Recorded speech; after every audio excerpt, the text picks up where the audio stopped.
చిన్న ప్రార్థన చేసుకొని వాక్యదానం చేద్దాం.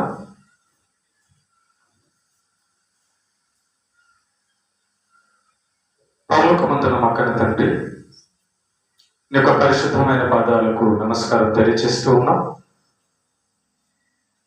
మరొక దినాన్ని మాకు అనుగ్రహించినందుకు స్తోత్రాలు. నేను నీ యొక్క వాక్యము ధ్యానింపబోచుంటుండగా వినగల చెవులు, గ్రహించగల మనస్సును దయచేయండి. అభ్యంతరపరచ చూచే సాతాను దురాత్మ చీకటి శక్తుల ప్రభావాన్ని తొలగించి నేర్చుకున్నట్లుగా బలపరచండి. నీ పక్షాన నీవు నిలబెట్టుకున్న నీ దాసునైన నేను అల్పజ్ఞుడను, పాపిని, నిష్ప్రయోజకుడను. కేవలం నీ ప్రేమ, నీ కృపతో నీవు నిలబెట్టావు.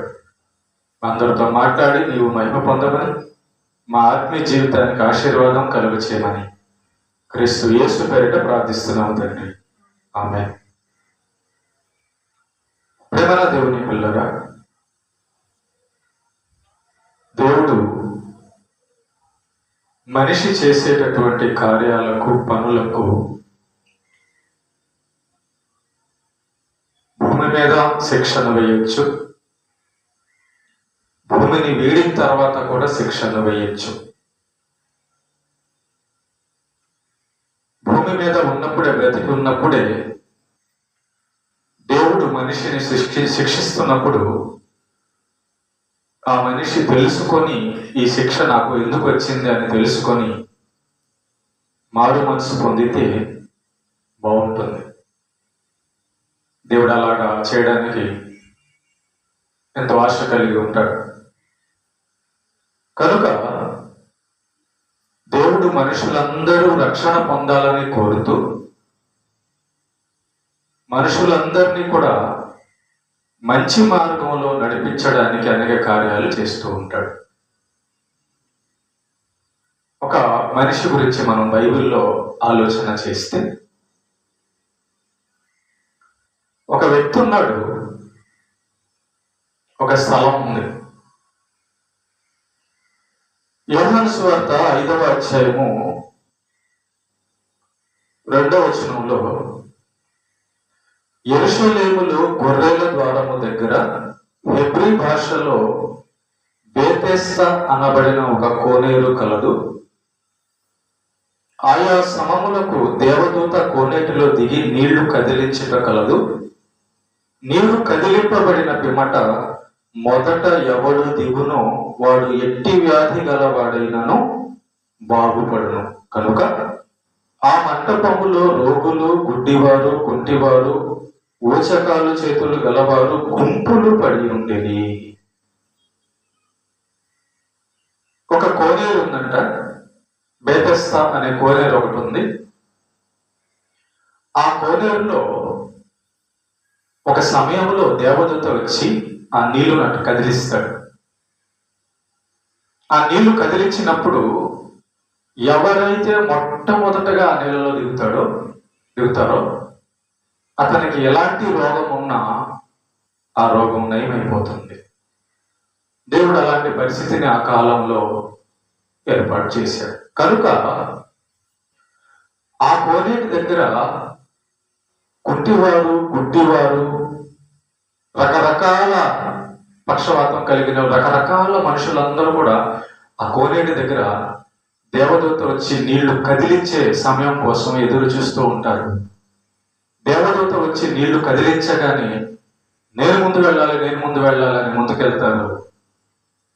లేదా తమ వారను పక్కన పెట్టుకొని ఆ నీళ్లు కదలంగానే మమ్మల్ని ఆ నీళ్ళల్లో పెట్టేసేయండి అని చెప్పుకుంటారు.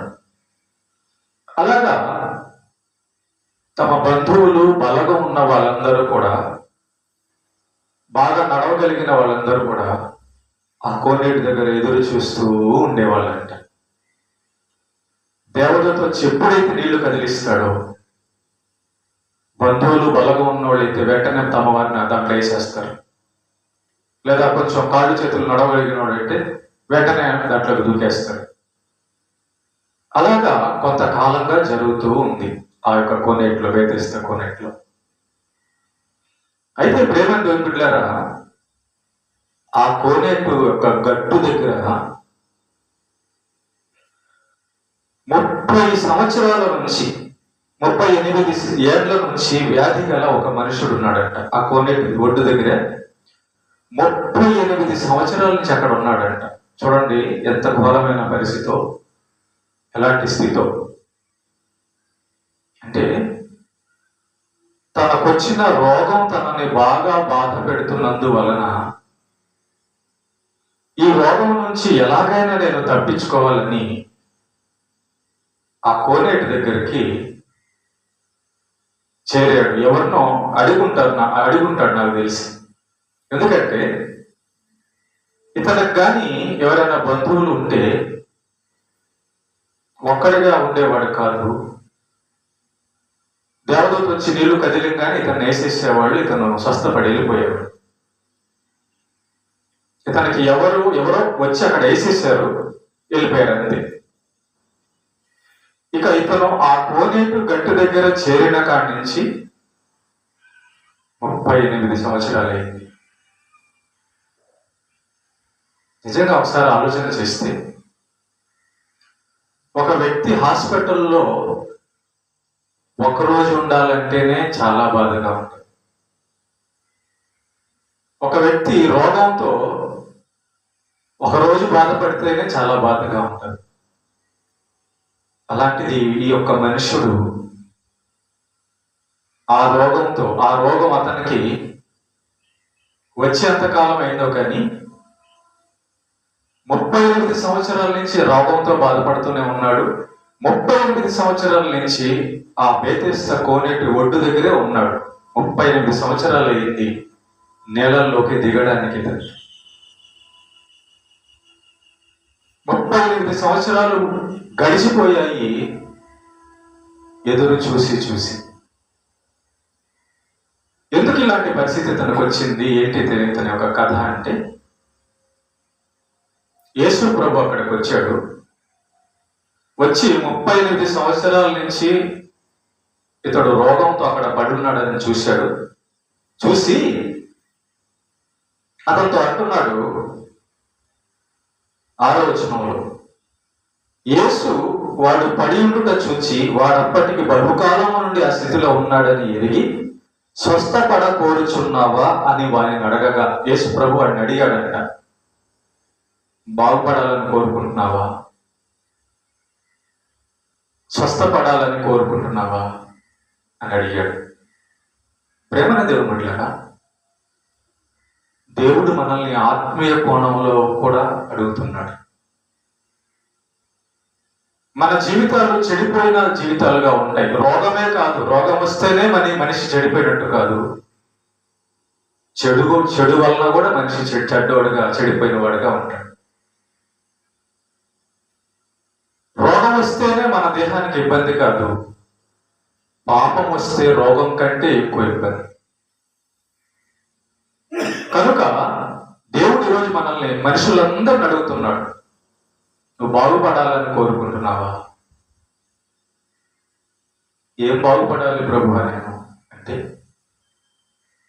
ప్రతి మనిషి జీవితంలో దేవుని యొక్క చిత్తము లేకుండా ఇష్టానుసారంగా జీవించడం వలన పాపము ఉంటుంది.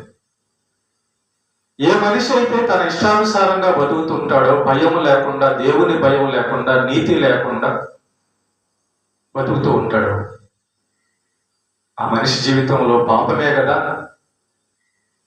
అతను దేవుని యొక్క భయం లేకుండా, నీతి న్యాయం లేకుండా బ్రతకడానికి కారణం. కనుక దేవుడు మనుషులందరినీ అడుగుతున్నాడు, నువ్వు బాగుపడాలని కోరుకుంటున్నావా? ఎన్నో సంవత్సరాల నుంచి చాలా మంది మారు మనసు పొందరు. ఎన్నో సంవత్సరాలు పాపము చేత నడిపింపబడుతుంటారు. దాన్ని వదలరు.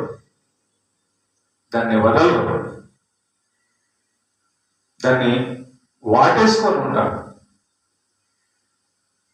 దేవుడు అంటున్నాడు, నువ్వు బాగుపడాలనుకుంటున్నావా? ఇక్కడ బాగుపడడం ఈ వ్యక్తి విషయంలో స్వస్థత అయితే, ఆత్మీయ కోణంలో మనం బాగుపడడం ఏంటంటే, నీతిమంతుడుగా మారడం. దేవుడు మనల్ని అడుగుతున్నాడు, నువ్వు నీతిమంతుడుగా మారాలని కోరుకుంటున్నావా అంటే ఇతనికి ఈ రోగం ఎందుకు వచ్చిందంటే దేవుడికే తెలియాలి కదా. ఆ యేసయ్య చెప్తున్నాడు, ఏమని చెప్తున్నాడంటే నీకు ఈ రోగం ఎందుకు వచ్చిందో తెలుసా? 14 వచనంలో ఉండదు. అటు తర్వాత యేసు దేవాలయములో వారిని చూచి, ఇదిగో స్వస్థత నొందితివి, మరి ఎక్కువ కీడు నీకు కలగకుండానట్లు ఇక నువ్వు పాపము చేయకము అని చెప్పాడు. చూడండి, 38 సంవత్సరాలు రోగంతో ఇతను బాధపడడానికి కారణం ఏంటంటే ఇతను చేసినటువంటి భయంకరమైన పాపాలు. ఇంత పాపి కాబట్టే, ఇంత దుర్మార్గుడు కాబట్టే, ఇంత దుష్టుడు కాబట్టే, ఇంత దేవుని భయభక్తులు లేనివాడు కాబట్టి ఇంట్లో వాళ్ళు కూడా ఇతని దగ్గరికి రాలేదు. ఊర్లో వాళ్ళు కూడా ఇతనికి సహాయం చేయడానికి రాలేదు. ఒంటోడైపోయాడు, రోగి అయ్యాడు. అంటే మనుషులు అసహించుకునేవాడుగా తయారైపోయాడు. కారణం ఏంటంటే వాడి జీవితం. వాడు బాగున్నప్పుడు చాలా పాపం చేశాడట, ఎక్కువ పాపం చేశాడట. దేవుడు అదే అంటున్నాడు, యేసే అంటున్నాడు, మరలా నీకు ఈ స్థితి రాకుండా ఉండడానికి పాపం చేయొద్దు అంటున్నాడు. కీడు నీకు కలగకుండానట్లు ఇక నువ్వు పాపము చేయకు అంటున్నాడు. ప్రేమను దేవుని బిడ్డలారా, పాపం యొక్క ప్రభావము మనిషి మీద 2 రకాలుగా ఉంటుంది, వస్తుంది. ఎలాగంటే భూమి మీద బతికున్నప్పుడు పాపం యొక్క ప్రభావాన్ని మనం అనుభవించే పరిస్థితి ఉంటుంది. ఒకవేళ అప్పటికీ కూడా మారు మనసు పొందక ఇలాంటి పరిస్థితి ఏర్పడిన తర్వాత కూడా దేవుని వైపు తిరగక ఉంటే మరణించిన తర్వాత నరకానికి దేవుడు పంపిస్తాడే, అది పాపం యొక్క ప్రభావమే. ఒక మనిషి నరకానికి వెళ్ళడానికి కారణము పాపము యొక్క ప్రతిఫలము, జీతము. ఓకే, కనుక ఈ మనిషిని మనం గమనిస్తే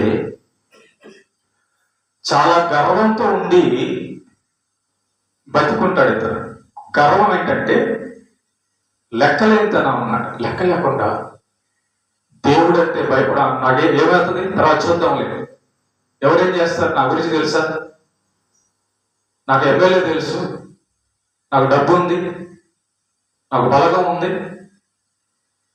నేను అది ఇది అంతటో అని చెప్పుకొని ఉంటాడు ఇతను. ఆ విధంగా కళ్ళు నెత్తికొచ్చి ఉంటాయి ఇతనికి. కనుకనే విర్రవీగి పాపం చేశాడు, లెక్క లేకుండా పాపం చేశాడు, భయం లేకుండా పాపం చేశాడు. దెబ్బ పడింది.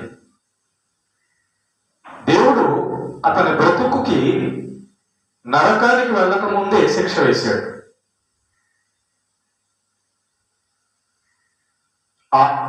అతడు చేసిన పాపముల యొక్క పరిస్థితి అట్లా ఉందన్నమాట. చాలా గర్వంగా ప్రవర్తించాడు. దేవుడు అతనికి చూస్తుంటాడు, కొంతకాలం చూస్తుంటాడు దేవుడు. ఎందుకంటే ఒక్కరోజే అయిపోదు కదా. మాట వినడం లేదు. ఇష్టానుసారంగా నాకు బలం ఉంది, నాకు చూపు ఉంది, నాకు డబ్బు ఉంది, నాకు బలగం ఉందని ఇష్టానుసారంగా గర్వించి పాపం చేసినప్పుడు దేవుడు చూసి కొట్టాడు. దెబ్బకి కోనేటి దగ్గర పడ్డాడు పోయి. భయంకరమైన రోగం వచ్చేసింది. ఇక ఆ రోగంతో మనోడి పరిస్థితి ఎట్లా అయిపోయిందంటే ఆ గర్వం పోయింది, ఆ విర్రవీగతనం పోయింది. కోనేటి దగ్గర యేసు ప్రభువుతో ఎలా మాట్లాడుతున్నాడంటే 7వ వచనంలో యేసు ప్రభు అడిగాడు, స్వస్థపడ కోరుచున్నావా అని అడిగినప్పుడు ఆ రోగి, అయ్యా, నీళ్లు కదిలింపబడినప్పుడు నన్ను కోనేటిలో దించుటకు నాకెవడునూ లేడయ్యా, అయ్యా అయ్యా అంటున్నాడు. అంతకుముందు ఏమనేవాడు? ఎవర్రా నన్ను ఆపేది అని అంటాడేమో. ఎవర్రా నాకేం చేయగలడు అనేవాడేమో.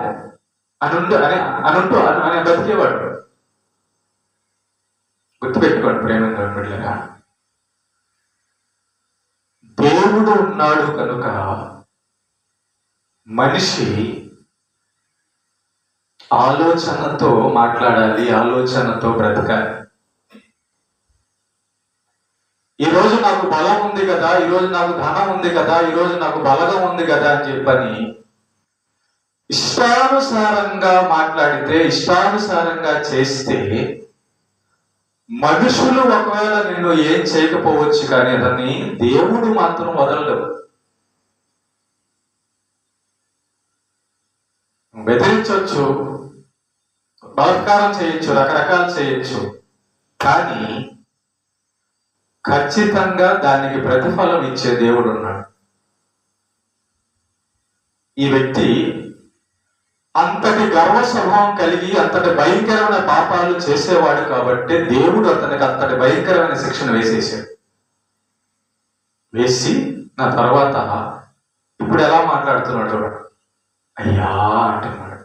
ఆహా, మరి అంతకుముందు ఏమైంది? అయ్యా అనే మాట, ఆ తగ్గింపు. అంతకుముందు ఏమైంది? ఆ భయము, ఆ దీనత్వము, ఆ యొక్క పశ్చాత్తాపము. కనుక ప్రేమ దేవుని బిడ్డలారా, ఈ వ్యక్తిని మనం చూస్తున్నప్పుడు మనం కొన్ని నేర్చుకోవాలి. ఏం నేర్చుకోవాలంటే, మన పైన దేవుడు ఉన్నాడు. మనకంటే దేవుడు జ్ఞానవంతుడు, మనకంటే దేవుడు బలవంతుడు. కనుక ఇష్టానుసారంగా చేస్తే మనుషులేం చేయకపోవచ్చు, కానీ దేవుణ్ణి అయితే మనం ఓడించలేము, దేవుణ్ణి అయితే మనము మోసం చేయలేము. అనుకోవచ్చేమో, ఇతను అనుకోని ఉంటాడు, నేను ఏం చేసినా నాకు జరుగుతుందంటే నన్ను ఎవడు ఆపేవాడు ఎవడు లేడనమాట అని విర్రవీగి ఉంటాడు. దేవుడు కూడా ఏం చేస్తాడంటే, తప్పు చేసిన రోజే శిక్ష వేయడు. గుర్తుపెట్టుకోండి, దేవుడు తప్పు చేసిన రోజే శిక్ష వేయొచ్చు, ఆయన ఇష్టం. కానీ ఈ వ్యక్తి విషయంలో గమనిస్తే, అంటే పండితే ఎలాగైతే రాలుతుందో, మనిషి కూడా పాపము ఎక్కువైతే దెబ్బతింటాడు. ఈ వ్యక్తి కూడా ఆ రోగం, దేవుడు అతనికి శిక్ష రోగం వేయక ముందు చాలా విర్రవీగి ఉంటాడు. కాబట్టి చెప్పుంటాడు దేవుడు భయం లేకుండా, నీతి లేకుండా విర్రవీగి బతుకుంటాడు. అందుకే యేసు అంటున్నాడు, నువ్వు స్వస్థత పడ్డావు, కానీ మళ్ళా ఈ యొక్క పరిస్థితి తెచ్చుకోకుండా పాపం చేయొద్దు అంటున్నాడు. అంటే ముందు ఈ యొక్క రోగం రావడానికి ఇతడు భయంకరంగా పాపము చేసి బతికినట్టుగా మనకు కనబడుతుంది, దేవుడు చెబుతున్నాడు. కనుక ప్రేమ దేవుడి బిడ్డలు గుర్తుపెట్టుకోండి, మన జీవితంలో రెండు విధాలైనటువంటి బాగు కావాలి, రెండు విధాలైనట్టు బాగు కావాలి. అదేంటంటే, ఒకటి మన మనస్సు బాగుండాలి, రెండోది ఆరోగ్యం కూడా కావాలి. కానీ మనసు బాగుండడం అంటే ఏంటంటే, హృదయం లోపల దేవుడు యేసయ్య ఉండి, భయభక్తులు ఉండి, దీనత్వం కలిగి, తగ్గింపు కలిగి, ప్రార్థన కలిగి, ఎదుటి వారి పట్ల ప్రేమ, న్యాయము కలిగి బతకడం మనసుకు సంబంధించిన స్వస్థత.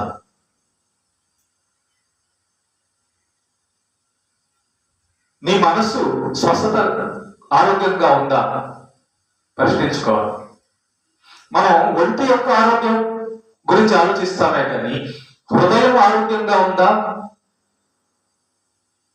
హృదయం ఆరోగ్యంగా ఉండడానికి సూచన ఏంటి? హృదయము రోగం అయిందనడానికి సూచన ఏంటి? బైబిల్లో ఒక మాట అంటాడు, హృదయం అన్నిటికంటే మోసకరమైనది, అది భయంకరమైన ఘోరమైన వ్యాధి కలిగింది అంటాడు.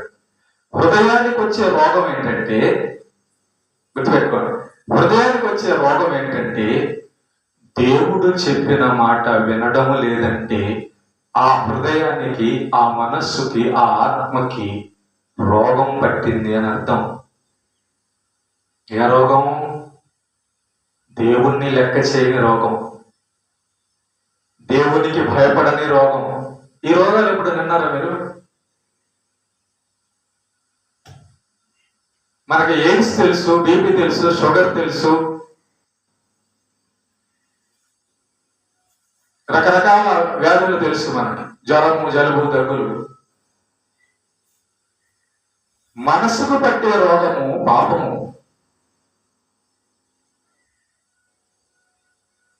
మనస్సుకు పట్టిన రోగాన్ని ఎవరైతే బాగు చేసుకుంటారో వాడే నిజంగా ఆరోగ్యవంతుడు, వాడే నిజంగా బాధ నుండి, నరకపు బాధ నుండి తప్పించుకునేవాడు. ఈ వ్యక్తి జీవితంలో వాడి మనస్సులో పాపాన్ని తెచ్చుకున్నందువలన వాడి మనస్సుకి, శరీరానికి దెబ్బ కొట్టాడు, దేవుడు కొట్టాడు, శిక్ష వేశాడు. తర్వాత 38 సంవత్సరాలు అయిపోయింది. 1, 2 అక్కడే. ఎవరన్నా ఏదన్నా పడేస్తే ఆ మొక్క తండం. కారణం ఏంటి? మనస్సులో స్వస్థత లేదు. ఇక ఆ పరిస్థితిలోకి వెళ్ళిపోయిన తర్వాత దీనత్వం వచ్చేసింది. వాడు అనుకోనే ఉంటాడు, నేను బాగున్నప్పుడు విర్రవీగాను, బాగున్నప్పుడు ఇలా తిరిగాను, అలా చేశాను, నేను నాకంటే ఇంక గొప్పవాడు ఎవడు లేడు అనుకున్నాను. కానీ నా కళ్ళ ముందే అందరూ స్వస్థత పడి వెళ్ళిపోతున్నారు, నాకెవరు లేడు. అదే మాట అంటున్నాడు, అయ్యా నన్ను ఆ నీళ్ళలో దించడానికి నాకెవడు లేడు. ఎందుకు లేడంటే వాడు బుద్ధిని బట్టి ఎవరు రాలా వాడి దగ్గర. దేవుడు వాడి దగ్గరికి ఎవరిని పంపించలా. 38 సంవత్సరాలు వాడు బాధపడుతూ ఉంటే కనికరము, జాలి కలిగిన దేవుడు ఆ పాపిని పరిశుద్ధుడిగా మార్చి పరలోకానికి తీసుకెళ్లాలన్న జాలి చూపించిన దేవుడు యేసయ్య కోనేరు దగ్గరికి వెళ్ళాడు. అతని దగ్గరికి వెళ్ళి అడుగుతున్నాడు, బాగుపడాలని డైరెక్ట్గా వెళ్ళి చేసేసేవచ్చు. ఆయన డైరెక్ట్గా చేసేయవచ్చు అడగకుండా.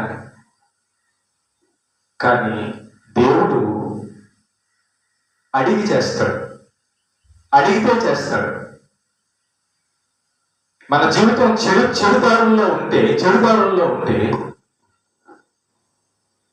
ఆ మనసు చెడిపోయింది, అనారోగ్యం అయింది అని అర్థం. దానివల్ల నరకము ఉందని అర్థం. ప్రతిఫలం. మన మనసు చెడుగా ఉంటే, మన జీవితం చెడుగా ఉంటే దేవుడిని అడగాలి, అయ్యా నా జీవితాన్ని బాగు చేయి. అసలు తమ మనస్సులో, హృదయములో పాపం అనారోగ్యంగా చేరిందని ఎంతమంది అంటే చూసుకునేవాడు. నేను ఈ పని చేస్తున్నాను, ఈ పని నా ఆత్మకు, నా మనస్సుకు అనారోగ్యాన్ని కలిగించే పని అని ఎంతమంది ఆలోచన. కూర తినేటప్పుడు ఉప్పు సరిపోయిందా లేదా, బట్టలు వేసుకునేటప్పుడు బాగుందా లేదా అన్నీ చూసుకుంటామే. నా మనసు బాగుందా లేదా, నా మనసులో దేవుడు ఉన్నాడా లేడా, నేను దేవుడి మాట ప్రకారం నీతిగా నడుచుకుంటున్నానా లేదా అని తలుచుకునేవాళ్ళు ఎంతమంది. కాబట్టి దేవుడు కనికరించి అతని దగ్గరికి వెళ్ళి దేవుడు అడుగుతున్నాడు, స్వస్థపడకూడుచున్నావా అన్నప్పుడు 38 సంవత్సరాల తర్వాత వాడికి మారు మనసు వచ్చింది. అప్పటి వరకు దేవుడు ఎందుకు రాలేదంటే 37వ సంవత్సరం వరకు కూడా వాడికి మారు మనసు లేదు. 37 సంవత్సరాల వరకు మారు మనసు లేదు. అంతకుముందు బతికిన బతుకులో కూడా మారు మనసు లేదు. చూసారా ఎంత కాలంగా వాడి యొక్క జీవితం, వాడి యొక్క మనసు కఠినమైపోయి ఉందో. 38 సంవత్సరాల తర్వాత వాడు మనస్సులో ఒక్కడే లోపల ఆలోచించుకుంటూ ఉన్నాడు, నన్ను దేవుడు స్వస్థపరిస్తే బాగుండు,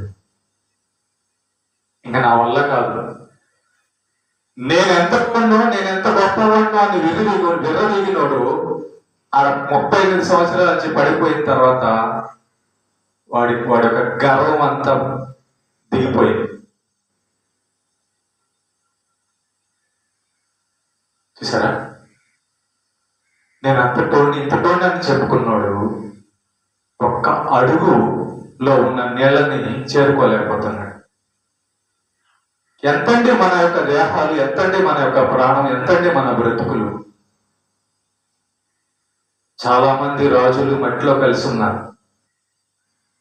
చాలా మంది బలవంతులు, సినిమా యాక్టర్లు, రాజకీయ నాయకులు, జడ్జీలు, పోలీసులు, డాక్టర్లు మట్టిలో కలిసిపోయారండి.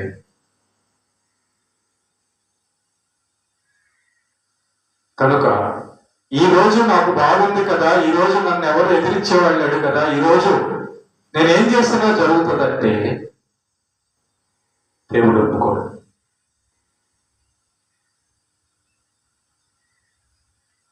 ప్రాణం మన చేతిలో లేదు, ఆరోగ్యం మన చేతుల్లో లేదు, కాలం మన చేతుల్లో లేదు. ఈ వ్యక్తి అతనికి అర్థమైపోయింది. ఒక రోజు కాదు, 2 రోజులు కాదు, 3 రోజులు కాదు, నెలలు కాదు, 38 సంవత్సరాలు గడిచిపోయిన తర్వాత ఇక మనసులో మారు మనసు పశ్చాత్తాపడుతున్నాడు. ప్రభువా, దేవా, ఎంతకాలంగా ఇక్కడ నేను పడి ఉంటానయ్యా, నన్ను ఎవరు తీసుకెళ్లే వాళ్ళు లేరు ప్రభువా అని లోపల పశ్చాత్తాపడ్డాడు.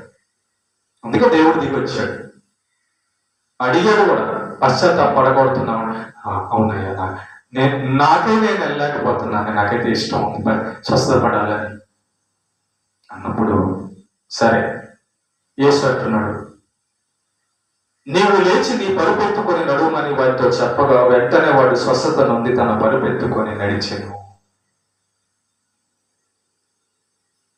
ఇక్కడ 38 సంవత్సరాల నుంచి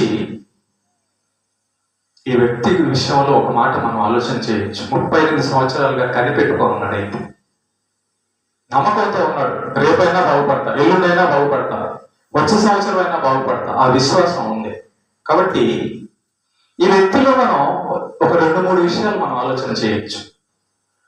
38 సంవత్సరాల నుంచి ఆ కోనేటి దగ్గర ఒక అడుగు నేలల్లోకి వెళ్ళలేకపోయినా నమ్మకంతో ఉన్నాడు, రేపైనా ఎల్లుండైనా. అలాగా ఎవరైతే దేవుని యందు నమ్మకం కలిగి ఎదురు చూస్తుంటారో వాళ్ళని ఖచ్చితంగా దేవుడు కాపాడతాడు.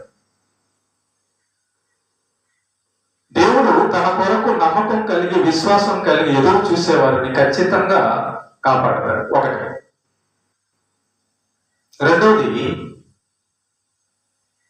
ఆ వ్యక్తి జీవితంలో మనం కానీ గమనిస్తే పశ్చాత్తాపం వచ్చేసింది, తగ్గింపు వచ్చేసింది. కాబట్టి ఏ మనుషుడైతే నా బలగం ఇంత, నా ధనం ఇంత, నా పరిస్థితి ఇంత అని చెప్పి కాకుండా నేను ఎంతటోని, దేవుడు ఒక దెబ్బ కొడితే ఈ రోజే నేను ఉండను అని ఎవరైతే తెలుసుకొని ఉంటారో, ఎవరైతే విషయం అర్థం అవుతుందో, ఆ తగ్గింపు, ఆ మారు మనసు వచ్చినప్పుడు ఆ వ్యక్తిని దేవుడు కాపాడతాడు. యాక్చువల్గా అయితే 38 సంవత్సరాలు కాపాడని వాడు వదిలేయచ్చు, దేవుడు అతనికి నరకానికి వదిలేసేయచ్చు. కానీ ఇతనిలో ఏం జరిగిందంటే బాగుపడటానికి ఇష్టపడ్డాడు, తగ్గించుకోవడానికి ఇష్టపడ్డాడు, మారు మనసు పొందడానికి ఇష్టపడ్డాడు, దేవుణ్ణి వెతికాడు, ఓర్పు కలిగి ఉన్నాడు, విశ్వాసం కలిగి ఉన్నాడు. ప్రేమ దేవుని బిడ్డలారా, ఈ వ్యక్తిని మనం గమనించినప్పుడు కొన్ని విషయాలు మనకు అర్థమవుతూ ఉన్నాయి. ఇలా కానీ మనం దేవుడు భయం లేకుండా విర్రవీగి బతికితే ఇతనిలాగా దేవుడు మనల్ని దెబ్బ కొడతాడేమో అని జాగ్రత్త పడాలి. ఒకవేళ ఇతనికి మారు మనసు కానీ ఉండకపోతే రాకపోతే ఖచ్చితంగా నరకానికి వెళ్ళిపోయేవాడేమో. కాబట్టి ఎన్ని సంవత్సరాల నుంచి మన మనస్సులో పాపం అనే రోగం ఉందో అది దేవుణ్ణి బాధ పెడతారు. వింటున్నారా? పాపము, మన హృదయంలో ఉన్న పాపము మనల్నే కాకుండా దేవుణ్ణి కూడా ఎందుకు బాధ పెడుతుందంటే మనం పాపం చేస్తున్నప్పుడు దేవుడికి చాలా కష్టంగా ఉంటుంది, కోపంగా ఉంటుంది, బాధగా ఉంటుంది. దేవుడికి ఇబ్బంది కలిగించేది పాపం అంటే. మానవులు, తన బిడ్డలు మానవులు దేవుడికి నచ్చంది, తండ్రికి నచ్చంది పిల్లోడు చేస్తుంటే కోపమేగా, బాధే కదా. కనుక ఆయన కోపం వచ్చిందంటే కొడతాడు, ఆయన కోపం వచ్చిందంటే ఏమన్నా చేయొచ్చు. మన మనస్సులో దేవునికి కోపం కలిగించే కార్యాలు మన జీవితంలో లేకుండా చూసుకోవడమే ఆరోగ్యం, మంచిది.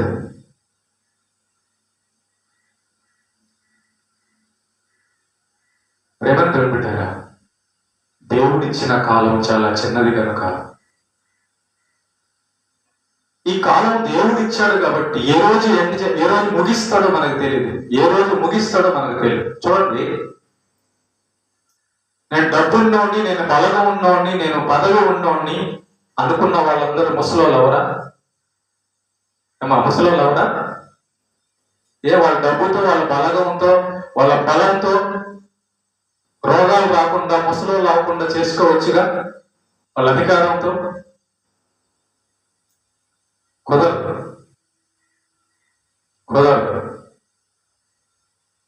దేవుడు ఉన్నాడు, ఆయన చిత్తానుసారంగా సమస్తము జరిగిస్తున్నాడు. కనుక ఈ వ్యక్తి విషయంలోంచి మనం నేర్చుకోవాల్సిన పాఠం ఏంటంటే, మనం చేసే పనుల వలన ఆ పనులు మన జీవితంలో పడతాయి.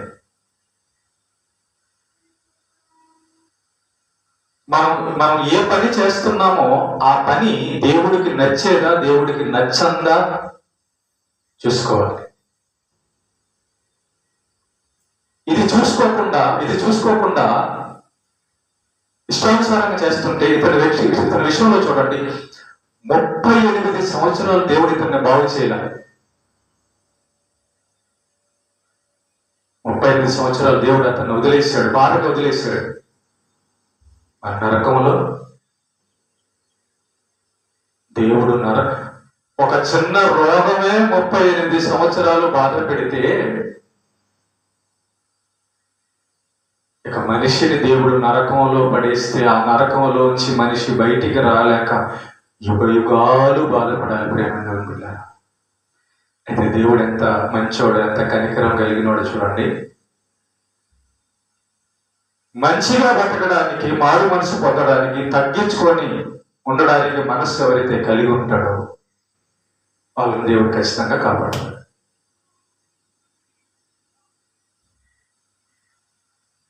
మన జీవితం మారు మనసు లేకుండా ముగిసిపోయింది అంటే నరకానికి వెళ్ళిపోయింది అని అర్థం. కాబట్టి దేవుడు మనకిచ్చిన ఈ కాలం ఎందుకంటే పరలోకం అనడానికి, నరకం తప్పించుకోవడానికి. రేపేం తిందామా, ఎల్లుండి ఏం తిందామా అది కాదు. పరలోకం వెళ్ళడానికి సిద్ధపడ్డామా లేదా అది కావాలి దేవుడు. ఎందుకంటే దేవుడు మనిషికి ఇచ్చిన కాలం ఒకరోజు ఆగిపోతుంది. అది ఏ రోజు ఆగిద్దో మనకు తెలియదు. దేవుడిచ్చిన బ్రతుకుని మనం సద్వినియోగం చేసుకోవాలి. దేవుడిచ్చిన ఈ బ్రతుకుని పరలోకానికి వచ్చే భాగ్యం ఇచ్చాడు దేవుడు. పాపి అయినా కూడా నరకానికి విడిచిపెట్టకుండా మారు మనసు పొందితే పాపికి రక్షణ భాగ్యం ఇచ్చాడు దేవుడు. నువ్వు పోలీసుల దగ్గరికి వెళ్ళి, అయ్యా నేను తప్పు చేశాను, నన్ను వదిలేవంటే వదిలేరు, జడ్జిలు వదిలేరు, నీ పగవాడు నిన్ను వదిలేడు. కానీ దేవుడు, నేను మారుతానయ్యా, నేను మంచిగా బతుకుతానయ్యా అంటే దేవుడు వదిలేస్తాడు, క్షమిస్తాడు, బాగు చేస్తాడు. కాబట్టి ఇలాంటి గొప్ప మారు మనసు పొందే అవకాశాన్ని, పరలోకానికి వెళ్ళే అవకాశాన్ని, దేవుడి దగ్గర మంచి బతికే అవకాశాన్ని పోగొట్టుకోకూడదు. ఎందుకంటే టైం చాలా చిన్నది. రేపేం జరుగుతుందో మనకు తెలియదు. రేపేం జరుగుతుందో, రేపటికి దేవుడు ముగించాలనుకుంటే మనం ఏం చేయలేము.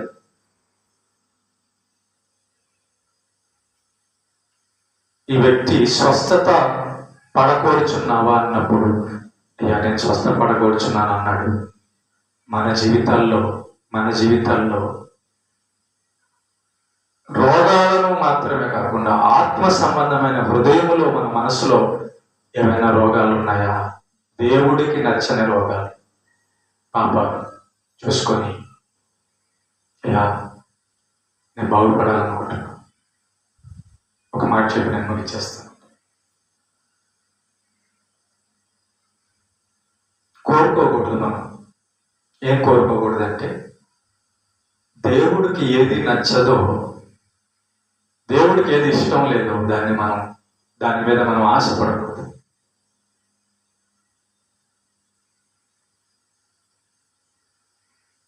దేవుడు ఎందుకు ఇది చెయ్యొద్దు, ఇది కోరుకోవద్దు అన్నాడంటే మన మంచి కోసమే.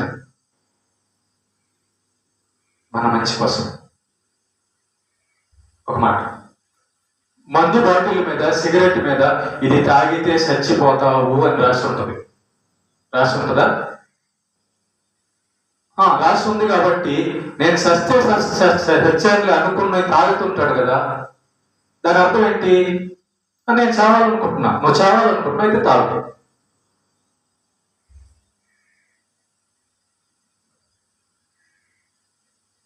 నేను బాగుపడాలనుకున్నాడు, దాని జోలికి వెళ్ళాడు.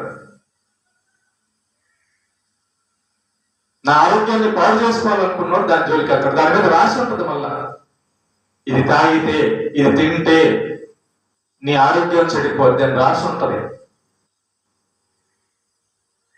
అది రాసినప్పుడు, ఇది తింటే ఆరోగ్యం చెడిపోద్దని రాసింది విని కూడా దాన్నే కోరుకుంటున్నట్టు అర్థం ఏంటి ఒకసారి ఆలోచించాను. అందుకే దేవుడా నువ్వు మారవా, నేను మారు, నరకానికి వెళ్ళట్లేదు. అంతే. ఆ మందు బాటల మీద ఉంటుంది కానీ నమ్ముతున్నారు. ఎందుకు? నేను తాగి చచ్చిపోవాలి అని వాడు కోరుకుంటున్నాడు కాబట్టి తాగి చచ్చిపో. దేవుడు కూడా నేను పాపం చేసి ఇష్టానుసారంగా బతకాలి, నాకు నరకం కావాలని కోరుకున్న వాళ్ళని ఓకే నా బిడ్డగా నేను మార్చుకోవాలనుకున్నాను, పరలోకానికి రప్పించుకోవాలనుకున్నాను, కానీ నువ్వు నా మాట వినకుండా నీ ఇష్టానుసారంగా బతుకుతావా, నరకం ఉందంటే వెళ్తాను అంటే ఓకే గో.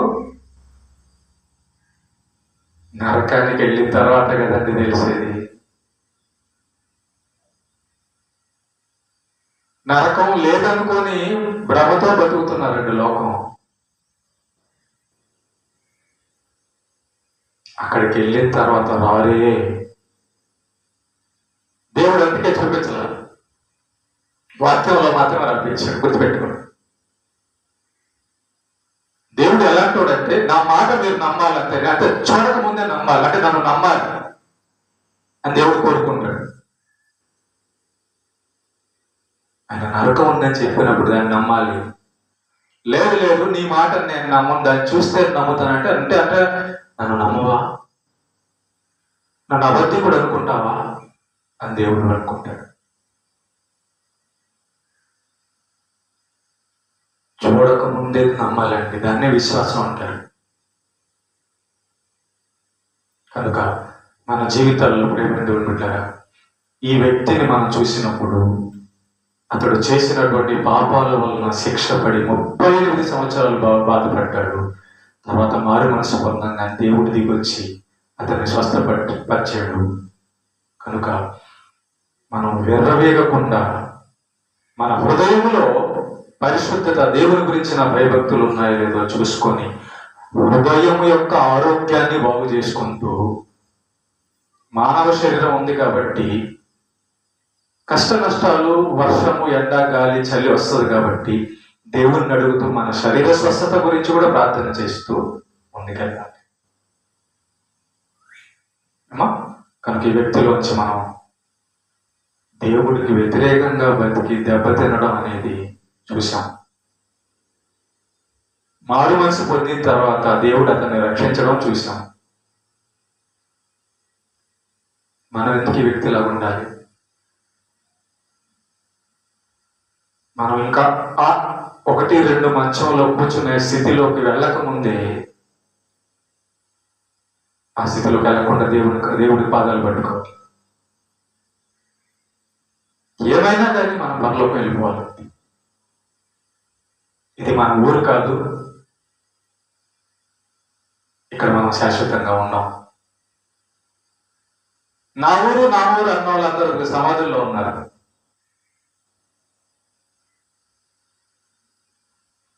మా ఊరు అన్నోళ్ళు సమాధుల్లో ఉన్నారు. ఏ ఊరు నీది?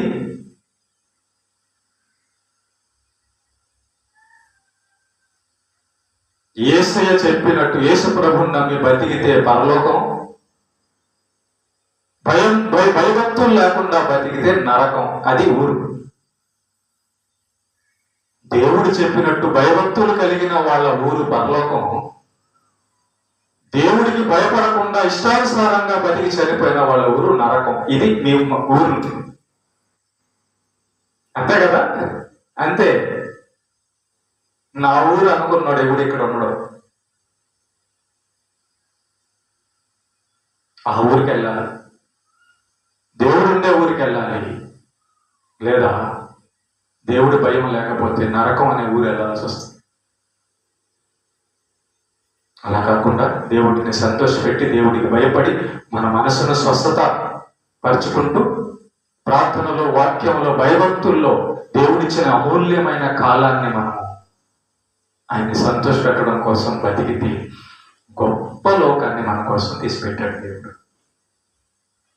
మనం ఈ లోకాన్ని విడిచిపెడతాం కాబట్టి దీని మీద మనం ఆశలు పెట్టుకోకుండా, ఇది నాది అనుకోకుండా,